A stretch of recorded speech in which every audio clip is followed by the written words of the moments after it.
Lahat naman po tayo ay nag-aabang sa mga updates sa COVID-19 vaccine. Para bigyan tayo ng mga impormasyon ukol dyan, makakausap po natin si Dr. Jaime Montoya, Executive Director ng Philippine Council for Health, Research and Development. Magandang umaga po, Doc. Okay, Doc. Doc, hindi po namin kayo naririnig dito sa studio. Opo. Yan. Ayusin po natin ang audio natin. Yan. Okay, maganda po. Okay, maganda umaga, Doc. Ang tanong po ng karamihan hanggang ngayon, gaano pa po ba katagal bago magkaroon ng safe, yung pong safe vaccine dito sa ating bansa? Posible po ba talaga na maging available ito by April hanggang June ng 2021? Base po sa plano na inilatag ng WHO, yung COVAX facility, at batay rin po sa ating mga projection, tama po kayo, the earliest na pagkakaroon tayo ng supply ng bakuna sa Pilipinas ay sometime in the second quarter of next year.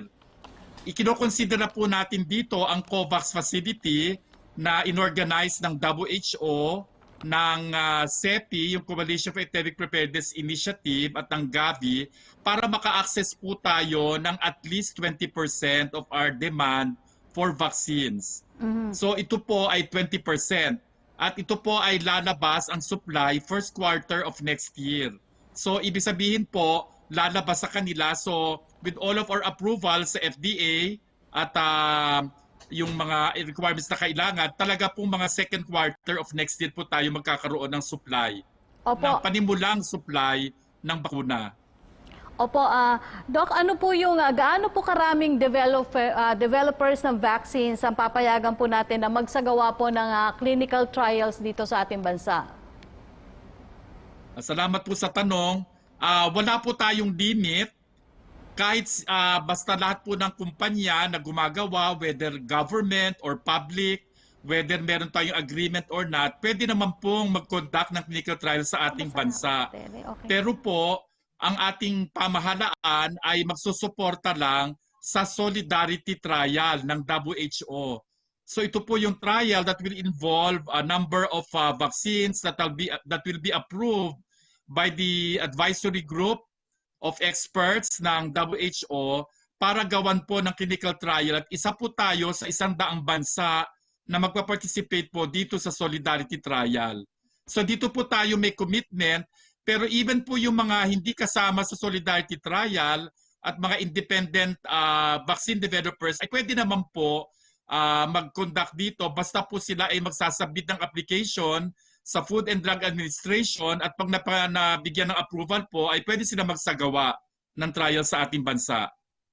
Dr. Montoya, bigyan ko lang po muna ng daan itong tanong ni Joseph Morong ng GMA7, pero may iba pa po tayong tanong ng ating media. Are there any countries applying already for phase 3 clinical trials, and where are we in that? Salamat po sa tanong. As of today, may 3 na po na nag-submit ng application for possible conduct of phase 3 clinical trial sa ating bansa. Ang pinakauna po dito, alam na natin lahat, ay ang Russian vaccine o Sputnik V. Tapos po, nag-submit na rin ang Janssen Pharmaceuticals. Ito po ay independent clinical trial. Nagsabit na po sila ng application, although medyo hindi pa kumpleto ang documents nila. At ang ikatlo po ay yung Sinovac from China. Nagsabit na po pero kumpleto po ang documents nila. So 3 po so far ang already in the process of application sa ating FDA. Ang second question po ni Joseph Morong, Doc, WHO said supply will come out in first quarter. Ano daw pong vaccine ito? Yan po ay hindi pa natin alam kasi kahit po ang COVAX ay hindi po pina-finalize pa kung alin sa mga bakuna na ito ang eventually magiging successful. Meron po silang listahan ngayon ng mga manufacturer at mga vaccine developer na kasama po sa listahan nila, pero hindi pa po ito ang final list na eventually magiging available dahil depende po ito sa results ng phase 3 clinical trials na nangyayari pa lang po ngayon at baka magsimula rin sa ating bansa na malamang ay matatapos at the earliest end of this year or even early next year. Kaya po hindi pa natin mapafinalize yung final list na magiging available through the COVAX facility. Po, tanong naman po mula kay Christine Sabilio ng ABS-CBN, kailan na po ang target start ng Solidarity Trial for vaccines? Salamat po sa tanong. Ang simula po niyan base sa WHO timelines ay mga last week of this month, last week of October. Kasi po hanggang ngayon po ay pinag-uusapan pa rin ng WHO through their scientific advisory group kung ano po ba talaga sa mga bakuna, sa dinami-dami, ang talagang mapapasama sa solidarity trial na gagawin sa 100 bansa. So ito po ay inaantabayanan pa natin, pero po ang projection po ay mga last week of this month. Opo, at ang second question po ni Christine, ano na po ang status ng independent talks with Russia, Chinese companies, Janssen and other countries? Well, ito po mga sinabi kong tatlong vaccine developer, ito pong Sputnik V, ito pong Sinovac, at ito pong Janssen, ito po yung talagang magko-conduct ng phase 3 clinical trial sa ating bansa. Of course, ina-assume natin na they will also apply for eventual marketing dito sa ating bansa po dahil sila igagawa ng clinical trial dito. So yung pong mga mag-a-apply o mag-submit ng application for actual marketing, meaning magiging available po dito sa ating bansa, ito po ay isusupervise at aalamin pa ng Sub-Technical Working Group on Procurement na hiwalay po sa amin dahil kami po ay in charge lang ng vaccine trials. So ito po ay nasa Department of Health. So malalaan lang po yung final list kung sino po talaga dito ang magiging available. Depende po kung sino po sa kanila ang magkakaroon ng successful phase 3 clinical trials at maaprubahan po ng ating Food and Drug Administration. Opo, ang third question po ni Christine Sabilio pa rin ng ABS-CBN, may updates na po ba sa VCO, Lagundi and Tawa-Tawa studies? Okay po, yung sa VCO, Virgin Coconut Oil, nagsisimula na po nagsimula na po ng una na yung community-based study para sa mga TB, sa mga COVID suspects at sa mga contacts. Nagsimula na po yan ng may 2 buwan na at marami-rami na rin po ang pasyenteng napasama. So about 2/3 of the target sample has already been achieved. Yung pong sa mga na-ospital na COVID-19, magsisimula pa lang po sa PGH. So ito po yung sa VCO. Yung sa Lagundi po, ito po ay nagsisimula na-aprubahan na po yung kanilang application ng FDA at ng Ethics Review Board. So ito po ay nakapag-screen na sila ng mahigit 150 pasyente na out of which mga 37 po ang nag-qualify at nagsisimula na po ang kanilang pag-join o paglahok dito po sa Lagundi. At ito po Lagundi ay tinitingnan natin kung pwede pong tinatawag nating adjunct medicine o karagdagang gamot para sa mga may sakit na COVID-19 para po sila ay hindi maging complicated o mag-progress into the severe form. Yun naman pong tawa-tawa ay meron pa pong hindi pa po natatapos ang approval nila. Meron pa pong mga review na ongoing ang ethics board po bago po sila magsimula. Pero tingin po namin magsisimula na ito baka by next week. Basta po na-issue na yung approval ng ethics board. Yan po yung sa tawa-tawa. Okay. Tanong naman po mula kay Evelyn Quiroz ng Filipino Mirror. The Philippine Council for Health Research and Development is the body responsible for coordinating and monitoring research activities in the country. With regard to the current pandemic, had there been any significant research findings by the PCHRD which would help the government in lessening the impact of COVID-19? Again, salamat po doon sa tanong. Marami po. Marami na pong natapos at marami na pong ongoing. Pero i-highlight ko lang po yung mga natapos na may kontribusyon na. siguro naman alam po ng lahat yung locally developed diagnostic kit for COVID-19. Ito po yung Gen Amplify na didevelop po ng mga scientifico natin sa Pilipinas at pinondohan po natin. At ito po ay ginagamit na ng mga iba't ibang testing center po sa bansa na nag-undergo na ng training sa paggamit po ng kit na ito. Tapos po, meron po tayong mga ongoing studies pa po. Marami po yan. Meron po tayo yung binanggit ko na kanina, yung for treatment. Meron din po tayo sa Solidarity Trial for Treatment po na WHO rin, na ongoing pa rin po. Pero naglabas na po sila ng final result doon sa ibang mga natingnan na naggamot. Unfortunately, hindi po maganda ang resulta. Kaya ang konklusyon po ay itong mga gamot na ito na natapos na ang pag-aaral through the Solidarity Trial ay hindi po sinerekomenda na gamitin. Although may mga pinitin na pa silang mga additional drugs na makikita natin na baka pwede pong gamitin sa COVID-19. Opo, question po ni Joseph Morong ng GMA7, Doc Montoya. What's the update daw po of the Russian application? Have we reviewed all the necessary documents?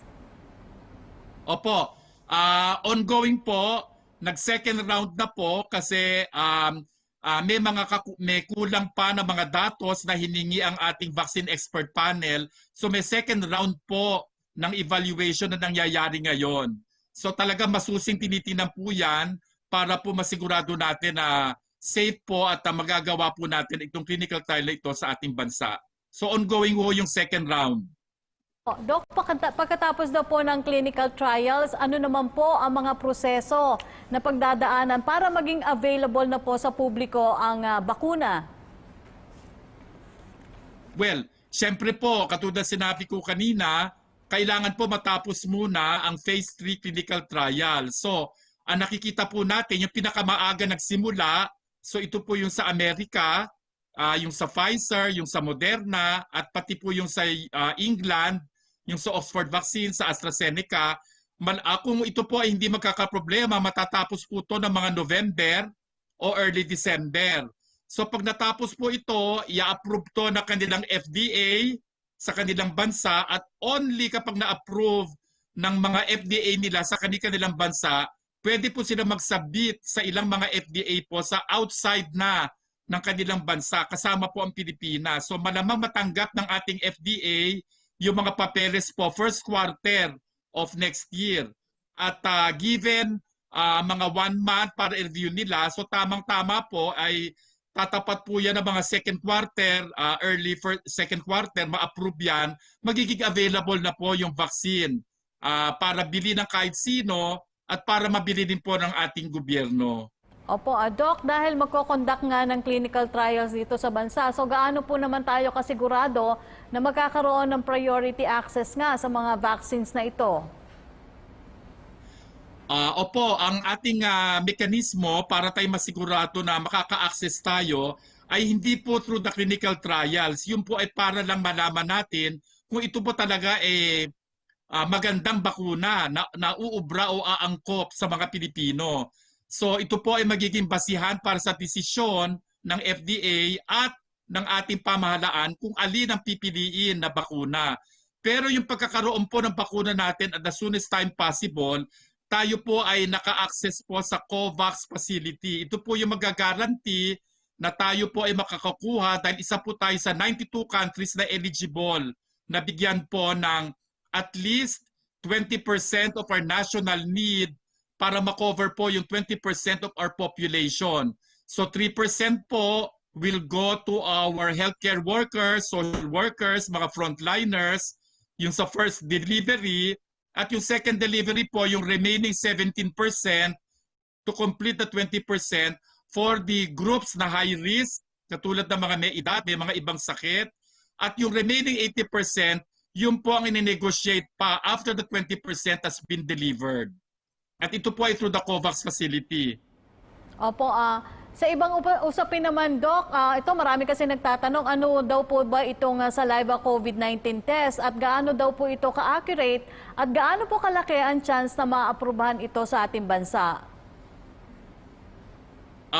Ito po ay natapos na po yung pag-aaral para malaman kung makatutulong ba itong saliva test, at ito po ay sinagawa ng Philippine Society of Pathologists, at ito po ay nire-review na yung resulta at gagawa na po ng rekomendasyon para sa Department of Health. So ito po ay natapos na. Ang tabayanan lang po natin yung magiging recommendation ng Department of Health regarding this, kasi po katatapos lang po ng pag-aaral at pag-aaralan yung datos para maging basihan ng ating guideline po ito'y magagamit na talaga sa ating bansa. Po, Doc, may pahabol po na tanong si Miss Jam Punsala ng ABS-CBN. Ano daw po ang cause of delay ng negotiations with Sinovac? Wala pong cause of delay kasi po ang Sinovac ay nagsubmit ng kanilang application nito lang pong October 1 or 2 if I'm not mistaken. So, kompleto na po ang dokumento nila kaya po pinag-aaralan na. So, yan po ay may about 14 days na titingnan ng ating expert panel kasama po yung ethics review bago po ito ibigay sa FDA for the final regulatory process. Opo. Doc, ano na lang po ang inyong mensahe sa ating mga manonood? Ang mensahe ko lang po ay tayo po ay nagsisikap at umaasa na magkakaroon po tayo ng successful na bakuna na magiging available po sa ating bansa. Pero bago po mangyari yan, kailangan po masigurado natin na ito po ay safe at ligtas, walang side effect at epektibo. Mabibigyan na proteksyon ng ating mga mamamayan. Kaya po ating ginagawan hanggat maaari na magkaroon ng mga clinical trials po itong mga bakuna ito sa ating bansa para malaman natin kung paano nagre-react o nagre-respond ang mga Pilipino sa mga bakunang ito. At ito po ay makatutulong para maging basihan ng desisyon ng ating pamahalaan kung alin po mga bakuna ang talagang ating kukunin at gagamitin para sa ating mga mamamayan.